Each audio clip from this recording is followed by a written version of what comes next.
North Carolina Masonic Ceremonies.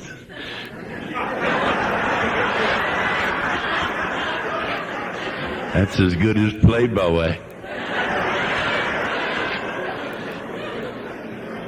I won't find out the 33rd degree secrets.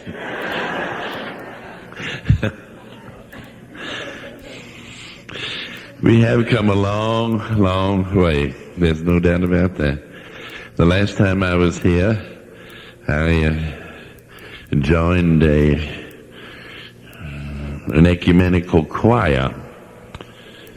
And the director says, "You sound better when you sing soft."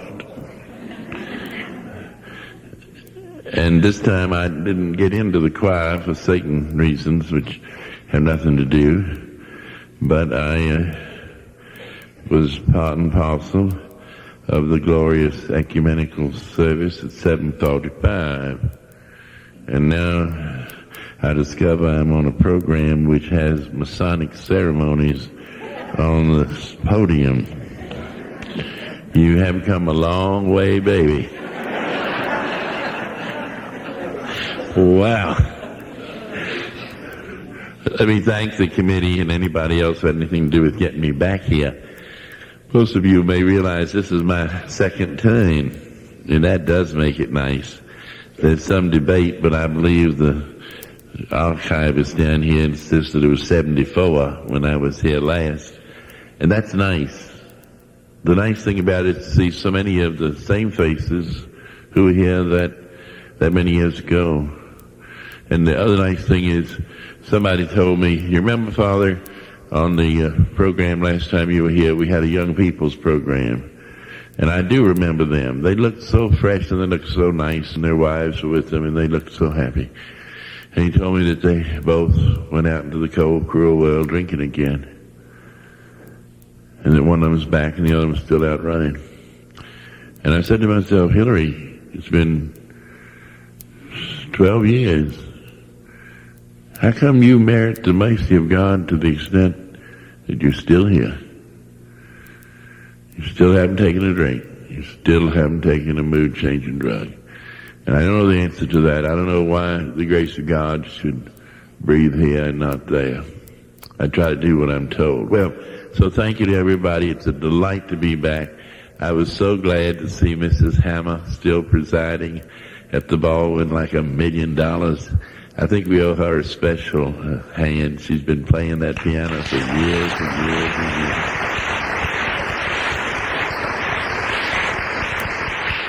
And when I was here the last time, she said, "I'm taking a tour of the old homes this afternoon. Anybody want to go?" And I said, "Yeah, I do." And she took me, she went and got us a chaperone.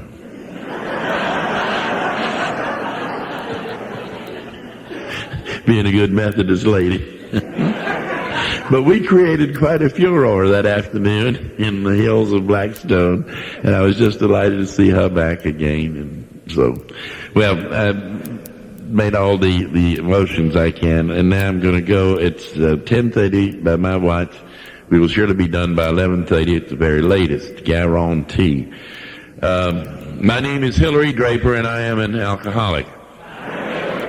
Now that tells you who I am and what I am.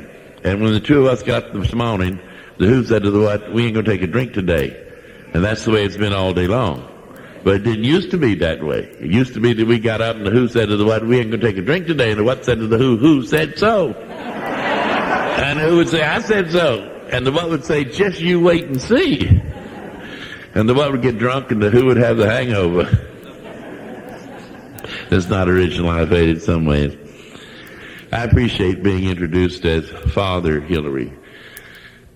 And I do wear my black dicky and turned around collar. And I do that because when I was drinking, I always wore my coat and collar. I'd been better off if I hadn't. I wouldn't give them so much scandal. But I think it always said to me, maybe I won't get drunk this time. And since I am in AA, I don't wear it all the time. But when I'm speaking, I always wear the coat and collar. Because if I'd ever took it off when I was drunk, I'm sure not going to take it off when I'm sober. And if that's the problem for you, I'm sorry. You see, because it's not that way in Alabama. In Alabama, they're more Baptist than people, of course. But up this way it begins, and the further up east you get, people say alcoholism is a disease contracted by Roman Catholics and treated in the basements of Methodist churches.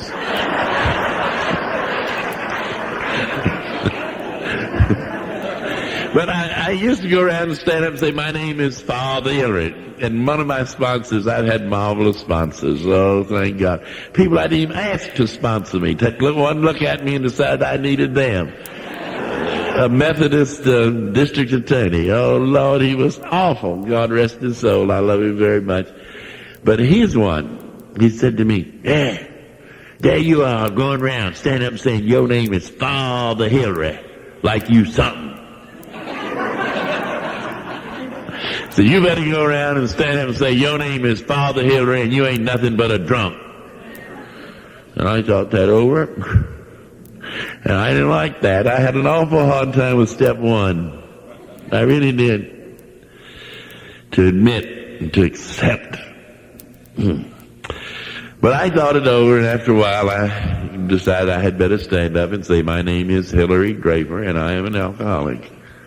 And it is only because of the grace of a God whom I choose to call higher power, and with the help of many people like you all, and trying to practice the principles of this blessed program in all of my affairs one day at a time, that the drunk Hillary Draper can take on the role of the priest, Father Hillary. And for that I'll be everlastingly grateful. You know, what are we talking about? We're talking about alcoholism. And since it's a Sunday morning, let me read you a little piece of scripture. It comes from Proverbs chapter 23. The translation is The Way. And it says, whose heart is filled with anguish and sorrow, who is always fighting and quarreling. Who is the man with bloodshot eyes and many wounds? It is the one who spends long hours in the taverns trying out new mixtures. Don't let the sparkle and the smooth taste of strong wine deceive you, for in the end it bites like a poisonous serpent, it stings like an adder. You will see hallucinations and have delirium tremens, and you will say foolish, silly things that will embarrass you no end when sober.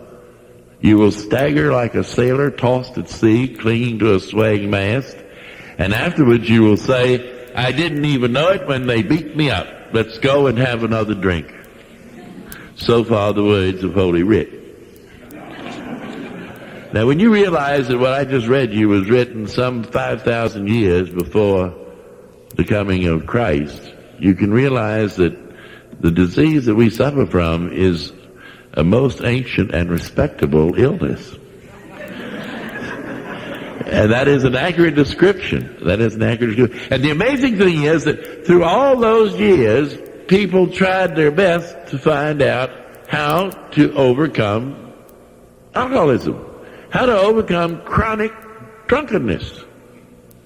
You know, the Greeks thought that amethysts did it.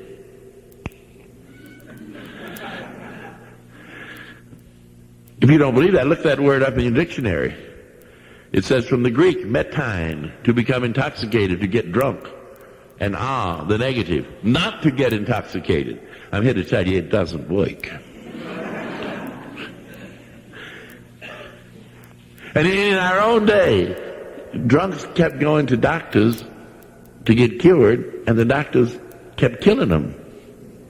And finally, the drunks got tired of going to doctors and getting killed.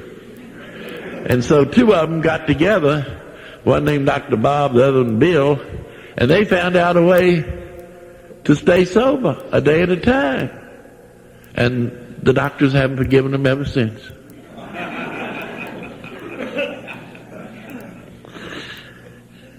It is a sickness, it is an illness, and it affects the totality of the human person. In the doctor's opinion in the big book, page 28 in Roman numerals, it says, people, men and women, drink essentially because they like the effect produced by alcohol. And if you were afflicted like me and you even liked the taste, you were in bad trouble. The sensation is so elusive that while they admit it is injurious, they cannot, after a time, differentiate the true from the false. Do you think that if I had thought I was drunk, I would have ever opened that door when the doorbell rang? Of course not. I thought I was sober. And I opened the door and said, yes. And wondered how they knew I was drunk. I couldn't tell the difference. To them, their alcoholic life seems the only normal one. They are restless, irritable, and discontented unless they can again experience the sense of ease and comfort which comes at once by taking a few drinks. Drinks which they see others taking with impunity. And after they have succumbed to the desire again, as so many do, and the phenomenon of craving develops, they pass through the well-known stages of a spree, emerging remorseful, with a firm resolution not to drink again. And this is repeated over and over. Now here comes the kicker.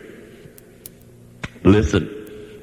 And unless this person can experience an entire psychic change, there is very little hope of his recovery. Did you hear that? A few years ago in our magazine, The Grapevine, there was a little squib that said, if a drunk son of a bitch comes into Alcoholics Anonymous and all he gets is sobriety, then all he is a sober son of a bitch. And that explains so many people in our program.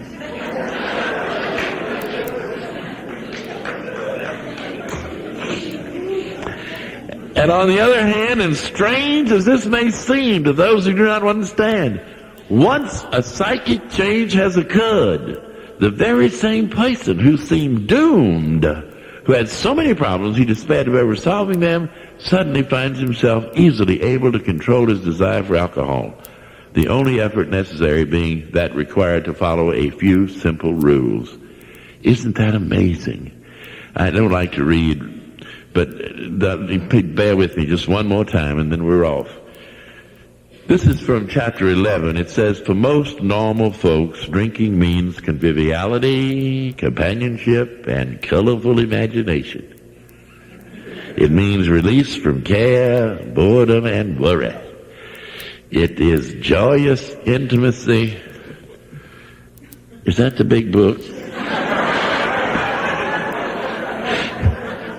It is joyous intimacy with friends and a feeling that life is good. But not so with us in those last days of heavy drinking. The old pleasures were gone. They were but memories. Never could we recapture the great moments of the past.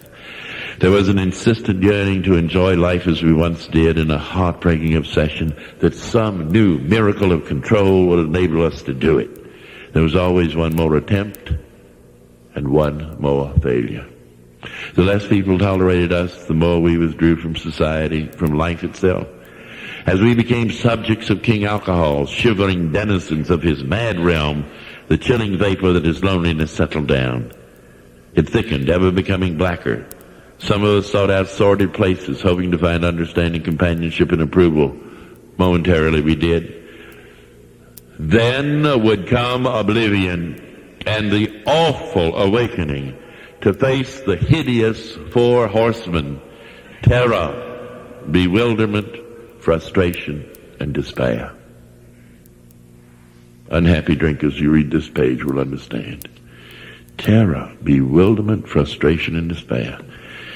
And what I'm supposed to do this morning is to show you, to share my experience, strength, and hope, to show you how my terror has turned into joy, how my bewilderment into certainty, how my frustration into satisfaction, and how my despair into Satan hope. That's what it's all about. I was born at a very early age in a good Christian home, and I've heard so many people in Alcoholics Anonymous say that I'm not convinced there's any ways to raise children anymore. But on top of it, I was born in a Catholic home in Mobile, Alabama, and we did not think it was morally wrong to drink in moderation. No, we think it's seriously wrong to get drunk, just like the Methodists and some of the Baptists do.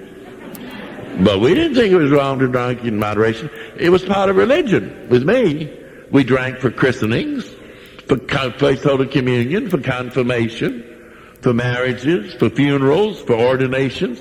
The only thing we didn't drink for was to go to confession. And some of us had a few drinks to steady our nerves to get to confession. It was just part and parcel of the life that you led.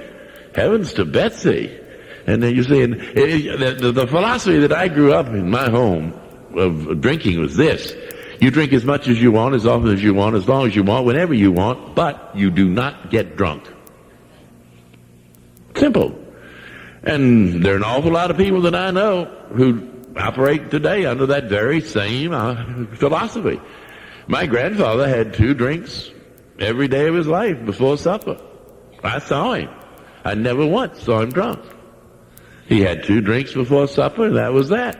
Ate his supper and had a great time, said everything was fine. I came from a great big relationship, and I saw drunkenness in the family. I had 6 aunts, and they had their own population explosion. They were all built like ice cream cones, and there was one uncle, call him Harry, who could kind of lead when he faced that pack, and whenever they were in session, he was always taking one more drink to steady his nerves. The only thing is he'd get so steady he couldn't move, And the other uncles have to carry him home. But I can remember my mother saying the next day, now you saw Uncle Harry. If you find out drinking does that to you, you don't drink. But you saw the rest of your aunts and uncles, perfect ladies and gentlemen.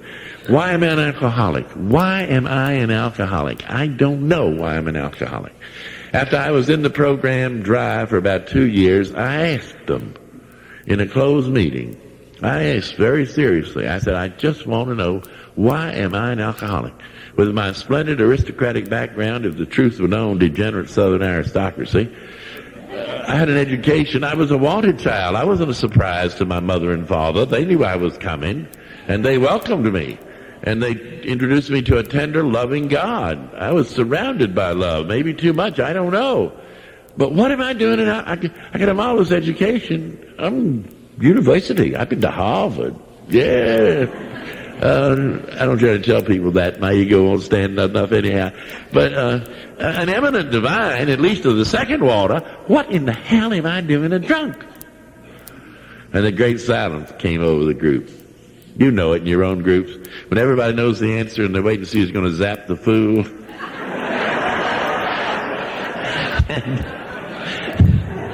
After this pregnant pause, Juby says, oh, hell, Father Hillary. It don't make no difference how the jackass got into the ditch. Just get him out. You talk about wisdom. Man alive. So it doesn't make any difference. All right. I'm going to try to do something different this time. Everybody swears they're going to do it. I'm going to try to. And that's I'm going to qualify. And then I'm going to tell you what happened. And I'm going to tell you what I'm trying to be like today. I think that I was ready to become an alcoholic from the time I was born. All you had to do was add sufficient amount of whiskey. As Dr. Tom said last night, you got to drink to become an alcoholic. And I cannot remember when I had my first drink, but I cannot remember when I did not like alcohol in any form. It should have been said to me that he had an education, drink like a gentleman. You were always in a home situation, a little bitty glass of wine, a lot of cold water. But I liked it from the word go. I don't try to tell this story, but I was an altar boy. And the priest didn't use a lot of wine in Mass, a little crude, about 2 ounces. But it was always real bitter wine. And most priests used as little as they could get away with. And there was always so much left in the cruet. And you're instructed, don't put that back in the bottle. It might make the rest of the wine go bad. And it was certainly a sin to throw it out on the ground. So what did you do with it? Well, you know what you did with it, you see. And I hate to say that, but I can remember an altar boy at 12 or 13 going back from Mass, never touching the pavements. Now, most altar boys didn't have that problem, but by the time I got home, everything was fine, and walked 5 or 6 blocks. But there it was. You see, I don't know. It seemed to me that it did more for me. It did more for me. My father was dead when I was 4 years old. I resented God terribly for that. Most people adjust to the death of a parent. I think I might have, except people kept telling me how poor I was because my father was dead. And, they had the poor child, his father's dead. Man, I lapped that all up, you see. And I don't think it was good for me. And I want to tell you something. If you want to know what it is to be like to be born with a gold spoon in your mouth, be born the younger son of a widowed Southern mother. Got it made in the shade and doled in spades. The poor child. Oh, Lord. At any rate, I was 15 years old. I say my mother sold me up the river from Mobile, Alabama to the tender mercies of the Benedictine monks, and I never got away. The reason I need to tell you that is because I soon came to know the families of my classmates in Coleman. And Coleman reminds me a great deal of Blackstone. Blackstone reminds me a great deal of Coleman. And the housewives of Coleman in those far-off halcyon days all knew how to squeeze that grape and make that German-type grape juice. Only they did it with Coleman County strawberries. And if you never tasted Coleman County strawberry wine before you got into AA, it's just too late. You'll have to wait till you get to heaven. Most glorious color of red I've ever seen. An aroma, when you took the cork out, you could smell it in the next block. And a kick like the proverbial Missouri mule. No trouble, you know. You're with some family, a little glass of wine, piece of cake.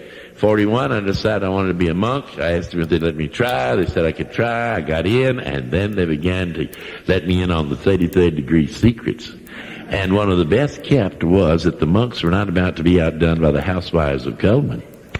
And they too knew how to squeeze that grape, make that German-type grape juice, and they made a little homebrew on the side. You talk about a revelation to the Gentiles. Lord have mercy. But do you see already the alcoholic pattern? That it meant more to me. The monks didn't drink every day. I don't want you to think there's 50 drunk monks at Coleman. There's not. They're sane people. There's me there. And they didn't drink every day. But I was always the first one there, the last one to leave. When's the next time this is going to happen? Hot dog, you know? Straight day in the morning. Yeah. I didn't recognize it. And there's the first sign. Christmas. I guess I was 19 years old. In a monastery. As a special kind of Christian witness, and I go into a blackout. Everybody knows what blackouts are? You drink and drink and drink and drink. The body to save its own life, short-circuit some of the systems, you go unconscious, you slide under the table, and there you stay till the next morning, or somebody fishes you out. That's not blacking out, that's passing out. I passed out too. But blackout, you drink, drink, drink. Again, the body that short-circuits the systems, save its own life. This time you go into, quote, temporary amnesia, quote. And you continue to function, quote, normally, quote, but you don't remember it. Yeah. And you Al-Anons, when you say to your poor alcoholic, where were you last night? He says, I don't know. You say, quit lying. He may very well not be lying. He may not have the slightest idea where he was last night. And then you say, who were you with? He says, I don't know. And you say, lying again. No. We have absolute records of that phenomenon. We have phenomenon, the records of where I hate to tell you this, where military pilots flew from Atlanta to San Francisco, went in the bar, had 3 drinks, and flew back. And if they hadn't filed a flight pattern, they'd never know they left Atlanta. Scary. And here I am at 19 experiencing a blackout. You know, I don't realize it until the next morning. I realized that what happened. About 8:30 they were singing the night before Christmas, and I don't remember a thing until 11:30. There's 3 hours there. Gone. Now, I think, way back in the back of my mind, I knew alcohol had something to do with that.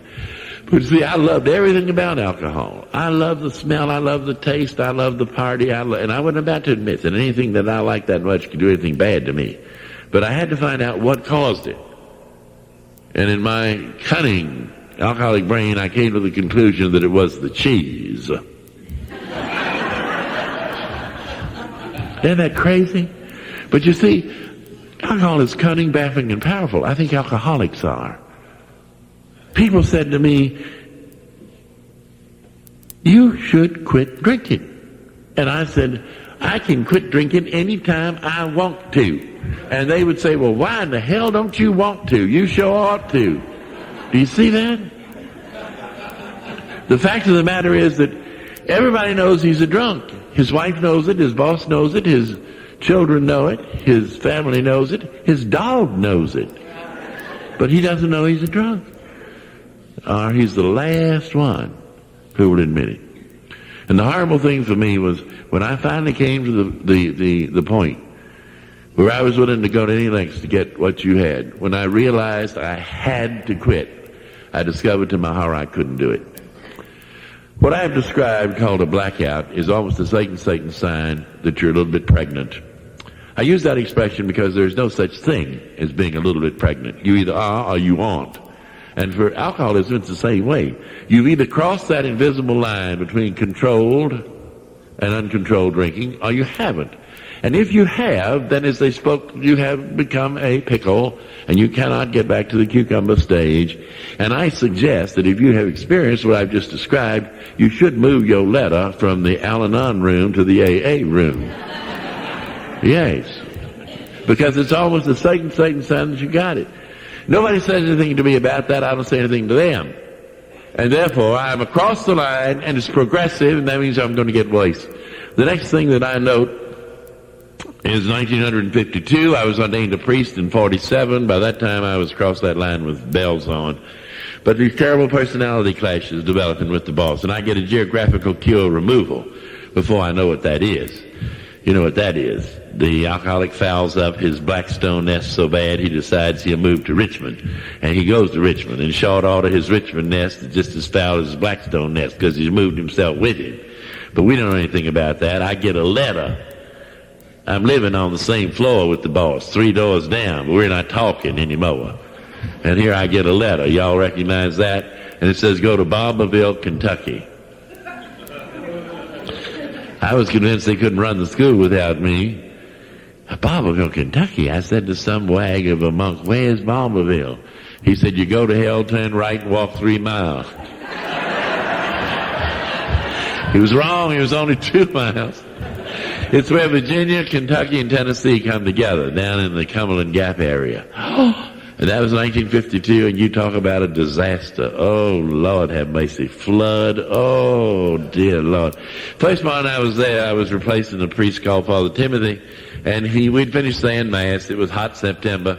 He said, you take your meals next door to Aunt Sally Coon's house. That's your house. Uncle Albert's a retired miner. He's a Catholic. He watches the church while you ride the circuits. Aunt Sally belongs to the Lottie Moon Circle, but she feeds you whenever you're in town. So we go for breakfast. And conversation is difficult, you know. We hadn't gotten very ecumenical at that time. You're in a kitchen with the deal table, and there's Uncle Albert, a lovely man in his 60s. There I am, there's Timothy. Uncle Albert's son was a state trooper in his 30s. All he had on was a pair of shorts. His 2 kids, 16 and 18. No lady ever sat down at that table. They stood and watched. Conversation was difficult. Seated in front of me on the table was a water glass, all cold and nice and beaded. I picked it up and took 2 great big swallows. Well, you've seen the atomic bomb blast. I couldn't breathe. I couldn't see. The hair on the back of my neck was standing straight up.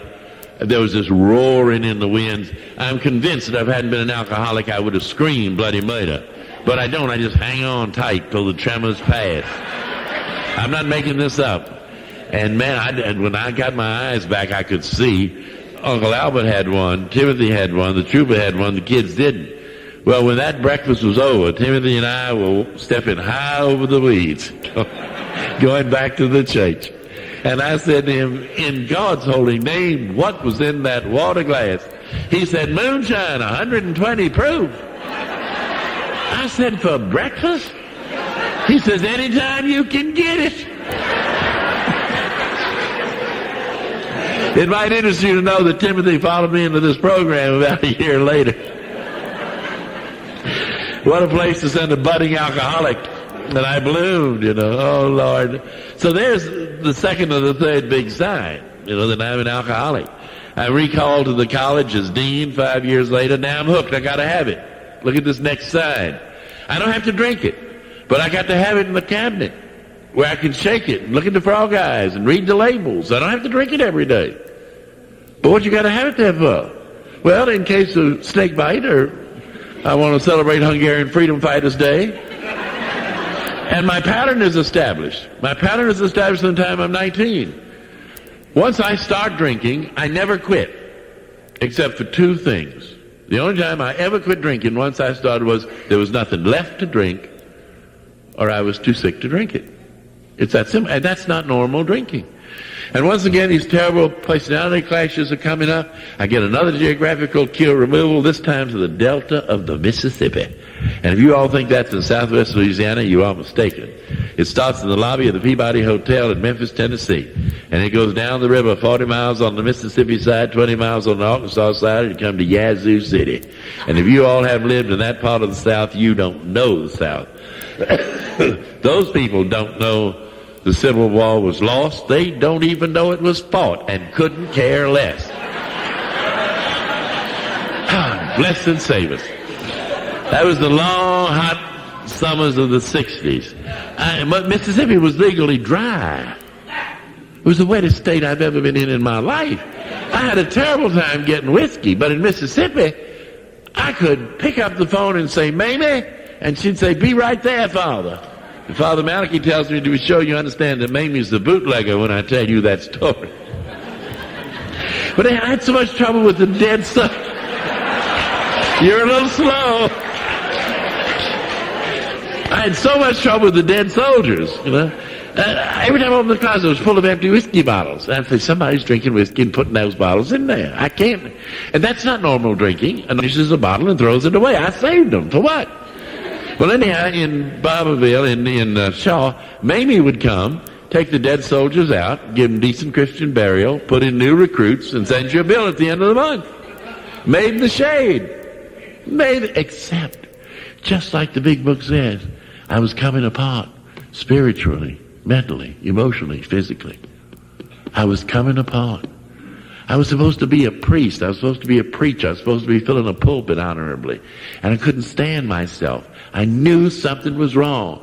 Every time I took a drink, I ended up drunk. I never intended to get drunk in my life. And people were beginning to talk ugly about me, as Tom said last night. You know, you can't hide it.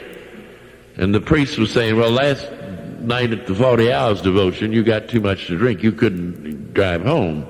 And you better watch out. You're drinking too much. I'd say it's the cheese. You know. And then awful things are beginning to happen.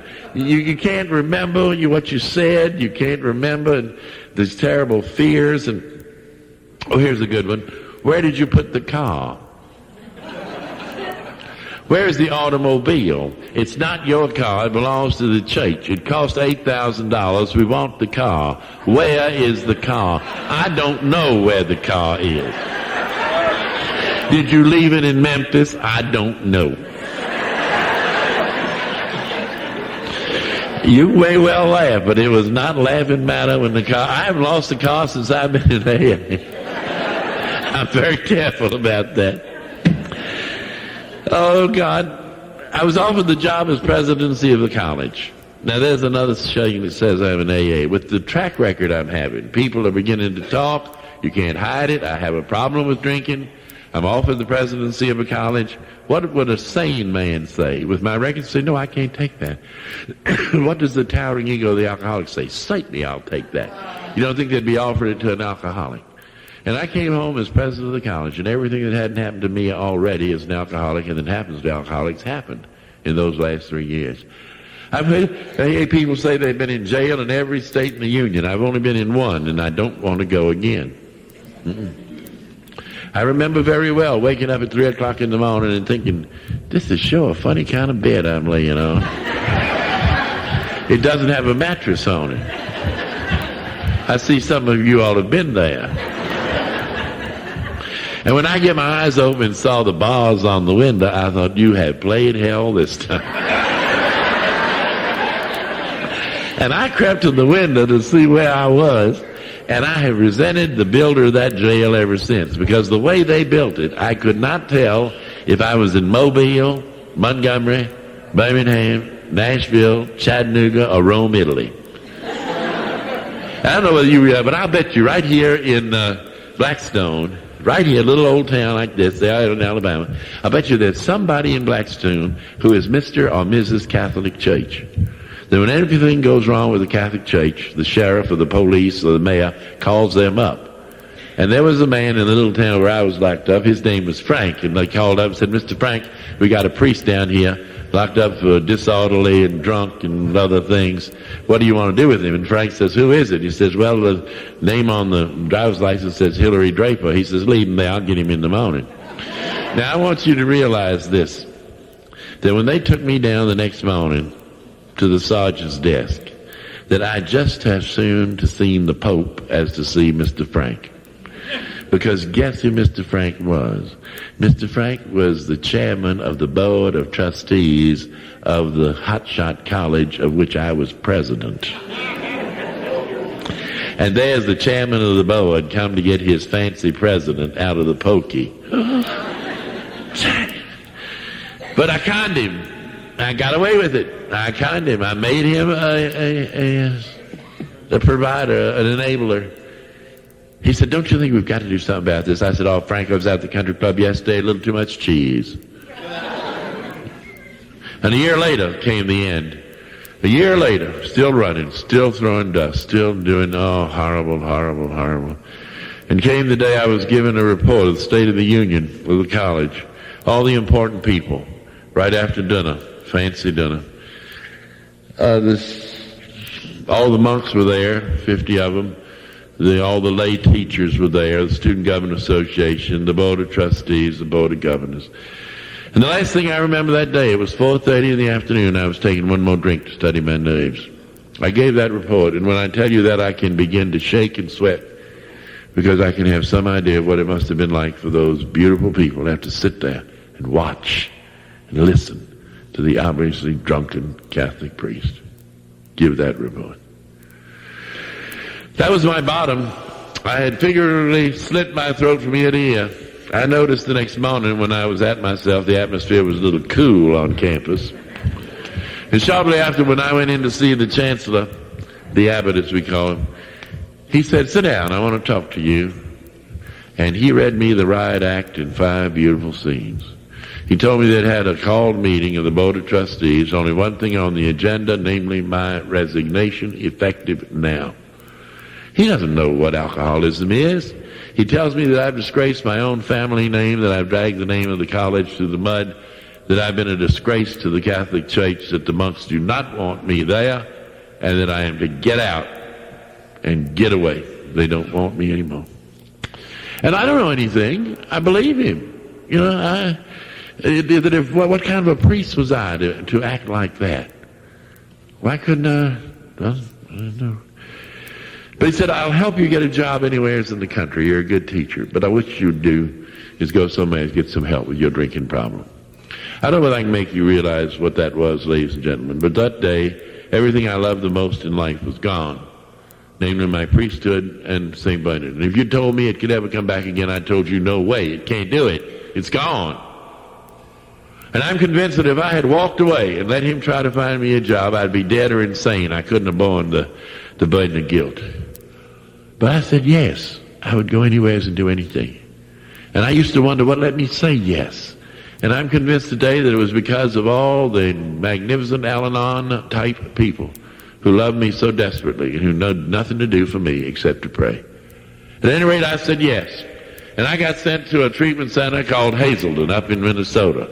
And the date of my dryness is January the 14th, 1968. And when I got out of the train in Minneapolis, it was 40 degrees below zero with a wind chill factor that made it 60. And I didn't go to the bathroom for 2 weeks.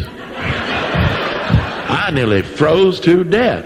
I had come from Birmingham, the temperature was 60. God, no wonder they were drunk up there. Lord have mercy. And you know, I knew nothing about alcoholism. I didn't know what they did for it. Did they cut something out of you? Whether they stuff something up in you? Whether they blew through your ears and turn your head around? What did they do? And they're all what I call gold-plated souse traps. They'll take you in and dry you out, introduce you to the pills, and turn you loose to run again. There's no such thing as AA treatment centers, but there are treatment centers that use this blessed program of ours to try to teach us how to live soberly, a day at a time. And that was Hazelden. In those far-off years of 68, it was a 3 weeks program. 3 weeks. And the first morning I was there, I went to see the counselor. That's not true. They took me to see the counselor. And the first thing he says to me, and I'm quoting, I wish you'd do the jigger so it wouldn't put this on the tape, but I'll just quote. First thing he said to me is, Father Hillary, that's the last time we'll call you Father, because you ain't nothing but a goddamn drunk.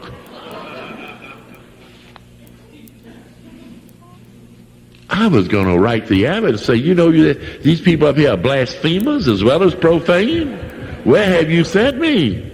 You know? He said, you got no right to wear that Roman collar or that black dicky.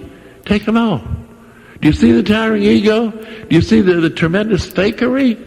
There I am sitting up in a drunk tank. Butter would melt in your mouth. He says, take it off, and we're not calling you Father Hilary. You're not entitled to that. And they took it off. And then he says, don't plan on 3 weeks for this program. I said, of course not. I reckon I'll get it in 2. Oh, he says, no. We find for doctors, lawyers, Indian chiefs, undertakers, pharmacists, college professors, and ministers, it takes 3 and 4 times as long to get this simple program. And I said, why? They said, because y'all keep up such a dreadful facade. It takes a long time to get behind there and find out where the real Hillary lives. And they were right. They gave me the big book to read. That's not true. They sold it to me. And the first thing I did was to open it up to see if it had an imprimatur from a Catholic bishop. And it didn't. And I said to myself, aha, it's most likely foot washing Baptist literature printed in Nashville, and they're not going to brainwash me. And I would not read the big book. No. Now let me show you how intelligent that was. You know the little 24-hour-a-day book? Well, they gave us that, and it didn't have an imprimatur from a Catholic bishop, but I loved it. But I wouldn't touch this book. Well, now, after about 6 weeks, it became apparent to my cunning alcoholic brain that the people who were getting out of Hazelden were taking, working, or doing steps 1, 2, 3, 4, 5. And that if I didn't take, work, or do steps 1, 2, 3, 4, 5, I was going to be in Hazelden until Gabriel blew his horn. And I decided I didn't want to stay that long. So I stayed up one night and read the first 164 pages of the big book. I couldn't wait for breakfast. I got down to the counselor's room. I said, I've got step 1. My life is unmanageable. I'm powerless over alcohol. He says, you ain't got nothing. Get back. Me, a college president. I said, I've got step 1. My life is unmanageable. He says, you are loaded with resentments. I said, I don't resent anybody. He was right. I resented God. I resented the Pope. I resented the bishop. I resented the abbot. I resented all the monks of Coleman. I did resent everybody. I was loaded with resentments. I couldn't see it. At any rate, they let me, help me to get on. I don't think I got step 1 for 2 years, really. I don't think I got step 1 down here where it really acts until I got to the master teachers at Coleman, Alabama. I'm grateful for everything I got at Hazelden. I was at Hazelden, I think, 8 or 9 weeks. I'm not sure. And it wasn't free treatment either. I remember one time one man stood up there and said, you all are the dumbest alcoholics that God ever put breath into. There's about 120 of us up there. All we had in common was drunkenness. And I was beginning to think I was an alcoholic, and then to be told I was the stupidest thing that walked on God's green earth, you know. He said, here you all are up here in Hazelden, Minnesota, paying us for something that you could have gotten in any club room in the country for free. But you're so dumb you had to come up here and pay for it. Isn't that interesting? That the treatment for Alcoholics Anonymous is not in Hazelden, although God bless Hazelden, but it's in my home room in Coleman, Alabama, over the pool room. That's where I stay sober. I'm grateful for everything Hazelden did.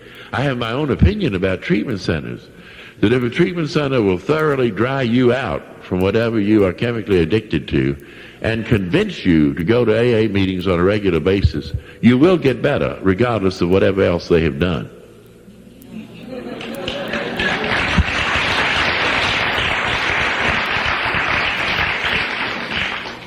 When I got to step 2, that was glorious. I was so happy to know I was nuts I couldn't see straight. Because all of a sudden it explained what I had been doing. The behavior was absolutely insane. And I could be restored to sanity. And number 3 was glorious. You see, I thought God had walked away from me. He hadn't walked away from me. I had been a sick person, and it had involved my relationships with God. And when I was ready to come back to God, God was waiting. And it was a grand reunion. Step 4, I've taken a searching and finished moral inventory myself. I'm a Catholic. We do that all the time. I took it to the man. He says, oh, hell, you've made another mistake. You've taken an immoral inventory. It says moral. You put down the good and the bad. And in my pride, I said, I can't think of anything good. He says, didn't you love your mother? I said, yes. He said, put it down. Oh, they were terrible. And step 5, admitted to God, myself, another human being, the exact nature I wrong. Sure, I knew how to do that. The only thing is, in the Catholic Church, we did it anonymously, in a dark confessional box with a grill and a curtain, and if you change your voice, you could really be anonymous. But here, AA says you do it eyeball to eyeball, and that do make a difference. For those of you who are my persuasion, you'll note that the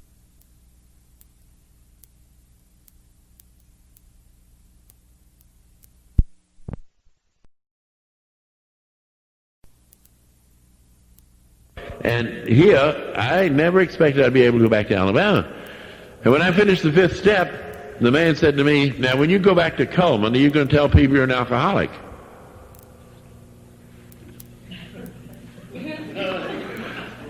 I said, of course not. That's the dumbest question I ever heard.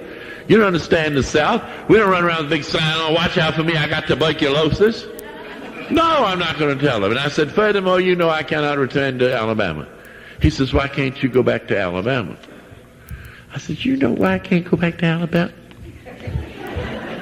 He says, why can't you go back to Alabama? I said, I was drunk in public. I gave scandal. I tore down the good name. He says, were you running around with women? I've just taken a 5th step. And I said, no. He said, did you embezzle the college's money? I said, no. Look at the realism of this program. If I had been running around with women in Coleman, if I had embezzled the college's money, maybe I couldn't have gone back. He says, you lost the job as president of the college, thrown out of the priesthood because of the disease of alcoholism. When are you going to quit running? When do you go back and pick up the pieces? I said, all right, I'll go back. I'll go back. Now you convince them to let me go back. And he did, and they did, and I did. I left Coleman January the 14th. I actually got back to Coleman on September the 1st. I wish because I had to go to a halfway house for a while, they wouldn't send me directly back. But be that as it may, when I finally got back, I wish I could tell you that I went up the steps and it was glory, hallelujah, and every lived happily ever after. It wasn't. I couldn't find you. You were so anonymous in my district, I couldn't find you. You weren't in the phone book, and we didn't have a daily newspaper.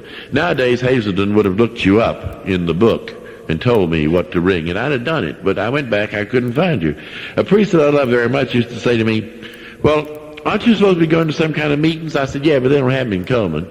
He said, well, surely they got them at Decatur. That's only 30 miles up the line. You go up there. I said, yeah, but I don't need them. I read the big book, and I share my experience, strength, and help people. I think and do them some good. Wasn't that marvelous? A 2-stepper, except I haven't got the 1st step. And I stayed a loner from September until January. And I'm convinced that I was so close in my insane thinking, taking a drink, it scares me. It scares me. That same priest who loved me so much came up to me one day. He says, for your information, AA is alive and well in Coleman. Call this number. I couldn't find the number. He found it. I called it every day. He'd say, you call? I said, yeah, they don't answer. And finally he found out if you want to get the right answer from an alcoholic, you got to ask him the right question. He says, when did you call? I said, midnight. Again, I'm not proud of that, but that's the way. I'm screwy. He says, call now. I did. And I got Juby. And I said, Mr. G, this is Father Hillary out at the college. I'm an alcoholic. I need to go to an AA meeting. First thing that man ever said to me on the telephone after a long silence was, Father, are you drunk now? Notice the realism. I said, no. He said, well, it so happens we have a meeting tonight at 8 o'clock. I'll be along at 7:30 to pick you up. Notice he doesn't tell me where the meeting is, who's going to be there. He doesn't tell me to get there. He simply tells me there's going to be a meeting and he will pick me up. He knows the big book. And I said, that's fine, Mr. G, but don't come to the front door of the college. I'll meet you down on the road to the cemetery in the dark of the moon under the high pine trees. I am not proud of that. But if you come to Coleman, I'll show you the road to the cemetery. In the dark of the moon and the pine trees where Juby came to get me that first meeting. And somebody didn't say to me, Father, when you want what we got, I'm willing to go to any lengths to get it, call me back. But he doesn't. He comes and he picks me up. I wish I could tell you I walked up the steps and it was glory, hallelujah. It was horrible. There was a little bit of a square about as big as that thing back down there. The wallpaper was coming off the walls. The ceiling was falling down. A naked light bulb. There was a hole in the floor where they swept the dirt. An old spring and a mattress and a sofa with the springs coming out. And about 13 people that all looked like foot-washing Baptists, the Church of Christ to me. And I thought, dear God, I'm in the wrong place for show. Now, don't be offended. It's not that way today. If you're in Alcoholics Anonymous, you belong. But that's the way it was that first day.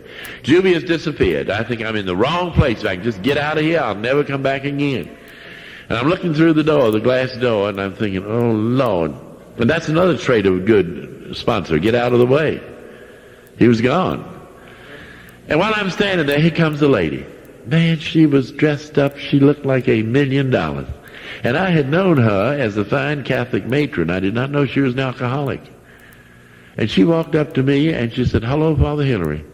We're glad you're here. You're going to be all right. Come on. You're right where you belong. Let's go in and have a cup of coffee. And she put her arm through mine and she mesmerized me right through the door into Alcoholics Anonymous. And I did not know for 2 years that that was a put-up job and that woman was a shill.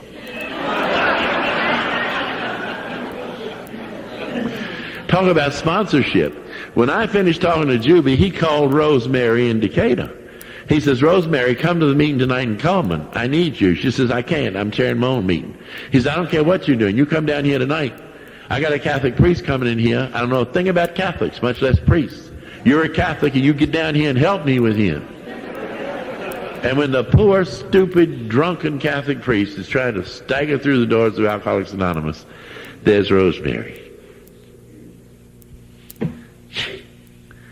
I shudder to think what might have happened to me in my pride and my ego if that woman hadn't been there that night. I might have been back out in that cold, cruel, alcoholic world. But that woman was there. And she brought me through the doors to the Coleman program, and I've never left it. That was the beginning. That was the beginning of what for me has proved to be a brand new life. Unbelievable. Unbelievable. I have made all the mistakes that could possibly be made since I came through the doors of Alcoholics Anonymous. I've asked all the stupid questions that could be asked. For example, at a closed meeting, I have now been sober 2 years. I think maybe I was dry. But what I want to know is, now that I am sober, if I don't manage my own life, who is going to manage it? I thought that'll get them. And again, this great silence. And Juby says, well, Father Henry, step 3 says, made a decision to turn our wills and our lives over to the care of God. And then step 11 says, thought through prayer and meditate. I said, shut up. Don't tell anybody I asked that question. Here I am, a theologian, trained, and I got to go to the drunks to learn theology. It is absolutely unbelievable the things that have happened to me through this blessed program. One day at a time. There's only one thing that I ever found AA told me a lie about. Only one thing.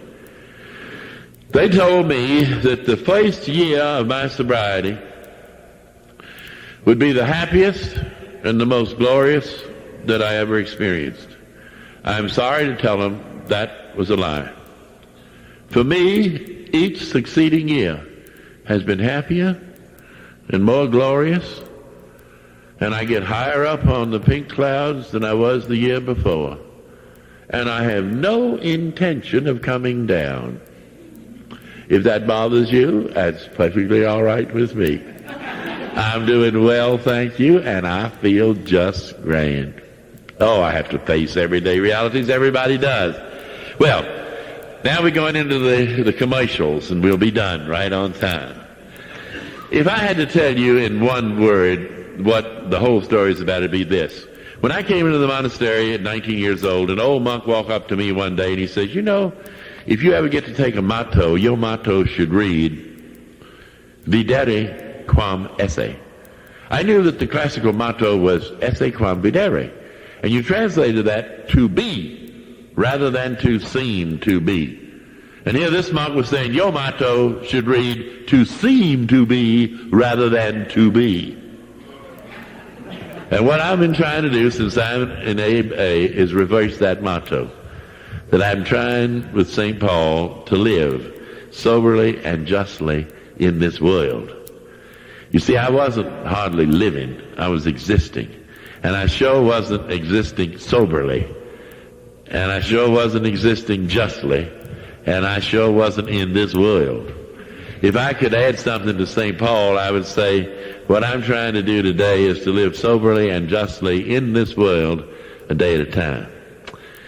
My sponsor tells me there's one thing for sure I ought to tell you. I don't particularly care to, but it's all right. I'll do it since he says I must.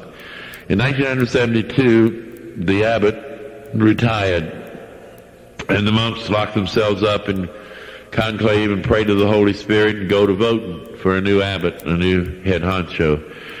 And in 1972, only the full-fledged 33rd degree monks are allowed to vote. The rookies don't get to, but they're naturally very interested. When the elections are completed, they ring all the tower bells, and everybody comes running to say who was elected the abbot. And that day, in August of 72, the answer was the seventh abbot is Father Hilary.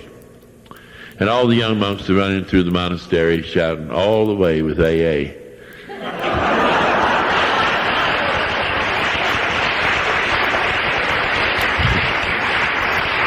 And that says something very special to me about the monks of St. Bernard. It says something to me. I don't, you've seen a Catholic bishop with the high hat and the gold walking stick and the gold train and the lace. I got all that. That's what this gold chain and these rings are all about. And sometime when I'm coming down the cathedral aisle and the organ is playing and the bugles are blowing, and I thought, dear God, if they knew who I was. And then God helps me. I'll see in the congregation some one of our people, and they'll go. And there I am coming down the aisle, and I'll go. And all of a sudden, it's all right. It's a long way from the drunk tank in the jail to the abbot's throne. But what that says, my sponsor says, is to tell you that you get in this program and there's no ways you can't go. There's no ways you can't go. And the last, yeah, I'm right there. In 73, I had an opportunity to go to the Holy Land. I'd have never gotten that if I hadn't been in Alcoholics Anonymous. It was a VIP tour. We were gone for 2 weeks, walking in the footsteps of Jesus. And all I could do was weep. Everywhere as we went, whether it was to Bethlehem or Calvary, no matter. All I could do was weep. And they'd all say, what's wrong with you? And I said, just shut up. The alcoholics told me if I wanted to weep, I can weep. And just leave me alone. I don't know whether it was the gift of tears. I don't know what it was. But of all the places we went in the Holy Land, the one that really meant something to me was down at Bethany. Martha and Mary and Lazarus, remember? A family. And evidently when Jesus got really worn out, he'd go down and spend the weekend with them. And Lazarus is sick, Jesus is away, they send a word to him. That's the Al-Anon Martha, send him the word, you see. She's saying, there's the hotshot preacher, he's been curing everybody else, let him come down here and do something for us. He's eating us out of house and home. And of course he doesn't come. Not even that, he doesn't get there for the funeral. Lord have mercy. And so now he's going. What good is that?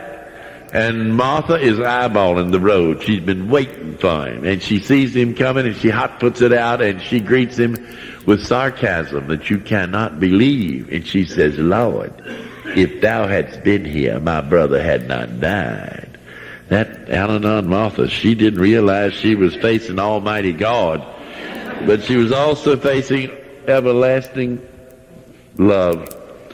And the Lord looks at her and he says with compassion, Martha, Martha, thy thy brother will live again. And all of a sudden, Martha has this complete psychic change that we talked about. And all of a sudden, she's in her Al-Anon personality. And she says, yeah, Lord, I know it. I know, on the last day. And they go in to see the relatives, and the Lord says, take me out to the cemetery. I want to see the grave. And out they go. And he says, roll the stone away from the tomb. And Martha's back again. She says, roll the stone. He's been in there 4 days. By this time, he stinks. Ladies and gentlemen, I'm sure that I stink, but I certainly do know what Lazarus felt like when he walked out of that tomb. Thank you so much.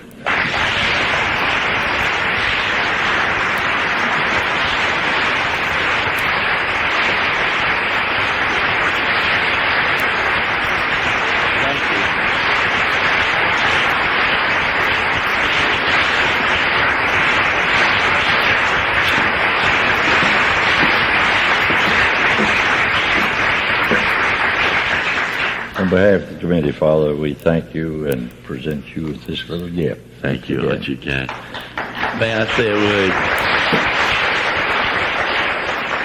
Since this is the second one I've got, would anybody mind if I presented this to the pianist? Would you mind?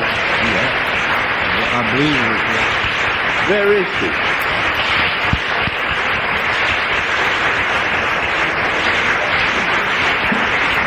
Don't fall over there.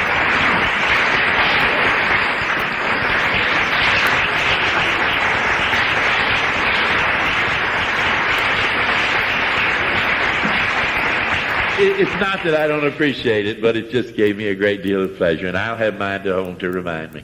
Thank you. Well, thank you all again for coming and come back. This morning you have said what I have heard, what I've often said. I'd rather see a sermon than hear one. You've seen one this morning. Thank you. Our Father, Who art in heaven, hallowed be thy name. Thy kingdom come, thy will be done, on earth as it is in heaven. Give us this day our daily bread, and forgive us our trespasses, as we forgive those who trespass against us. And lead us not into temptation, but deliver us from evil. For thine is the kingdom, the power, glory, forever and ever. Amen. thank you. Thank you for God great bless. day. Thank you. It was good to be with you, Good, Junior. good to be here. I really appreciated it. Good.